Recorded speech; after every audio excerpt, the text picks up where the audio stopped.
Hello, friends. This is Professor Googler. On my channel, you mostly watch videos about the beautiful world around us. But today, it's a little different.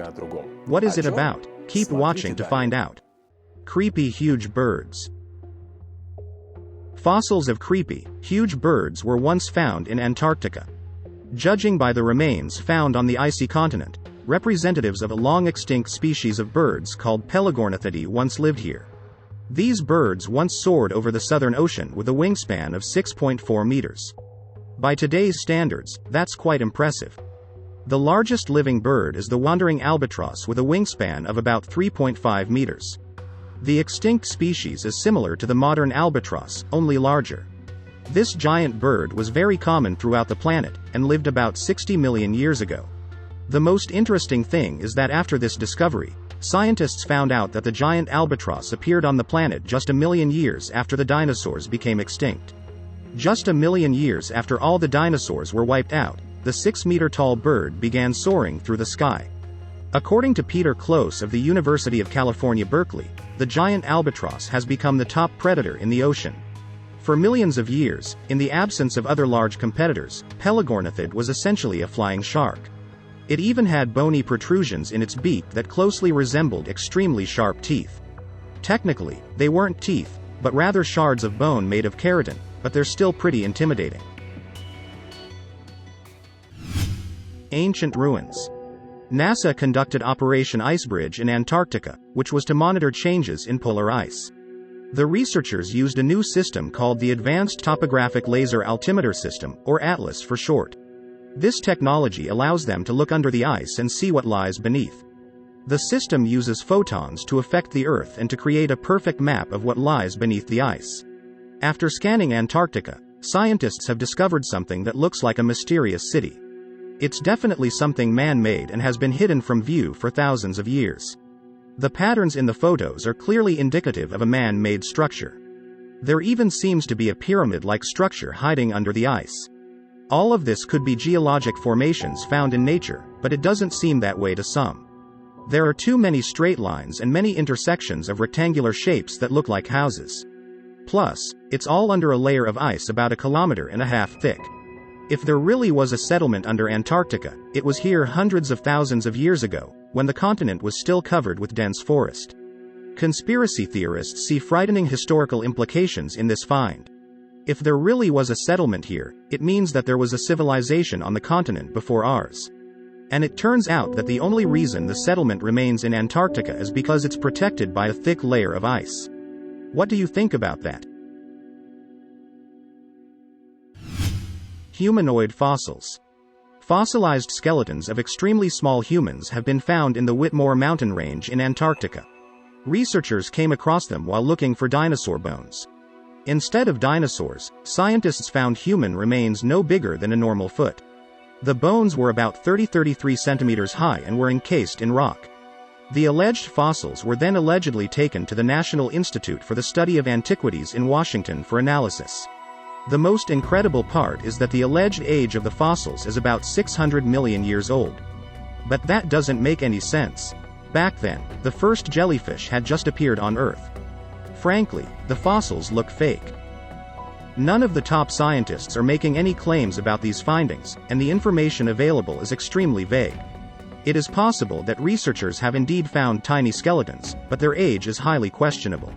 If this is true, Antarctica was once home to a race of tiny humans, or maybe fairies.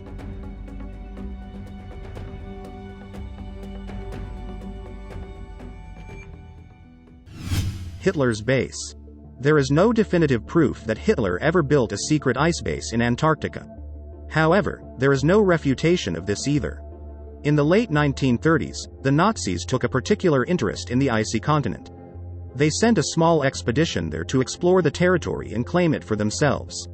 In December 1938, the Germans claimed most of Antarctica, which at the time belonged to Norway, but failed. Because of the war, Germany was unable to undertake additional expeditions.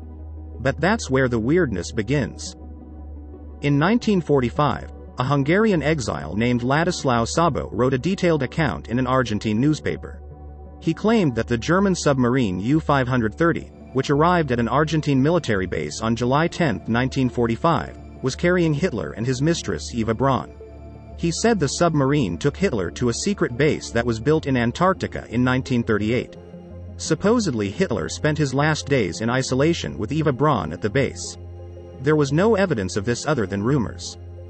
No one has ever found any trace of the secret base.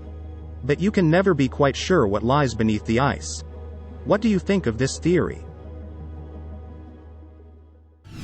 Ancient bones. On Yamana Beach in Antarctica's South Shetland Islands, an unusual skull was found in 1985.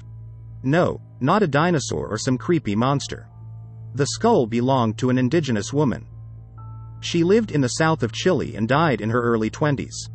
The find was over 100 years old. So we can assume that she died between 1819 and 1825. And although the age of the find is not that great, the skull is still the oldest among other human remains found on the continent. Once upon a time, in the 19th century, the place where the skull was found was a camp of seal hunters who hunted the animals for their fat and fur. There were no female hunters in those days, so it is unknown how a woman's skull ended up here. Perhaps she was a captive who was stolen from Chile and brought to this camp. Maybe she was here with her band of hunters. It's all very confusing.